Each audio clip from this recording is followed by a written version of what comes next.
كأس الرابطة الإنجليزية الكاراباو كاب. طبعا مباريات كتير قوية جرت بسهرة الليلة، أبرزها طبعا استمرار العقد بالنسبة لفريق ليفربول أمام كريستال بالاس بعد ما خسر منه للمرة الثالثة هالموسم بدرع الرابطة وبالدوري، وحاليا عم يخسر أمامه ويخرج من كأس الرابطة الإنجليزية. إنما للأمانة ليفربول شارك بالفريق الاحتياطي بهالليلة أكيد وخسر وخرج ونتيجة كبيرة 3-0. بباقي المباريات فوز الجانرز أرسنال على برايتون بهدفين دون مقابل وتأهل أكيد فريق أرسنال.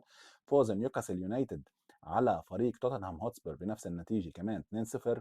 وفوز مانشستر سيتي بثلاث أهداف مقابل هدف على فريق سوينسي سيتي أكيد اللي بيلعب بالتشامبيونشيب بإنجلترا.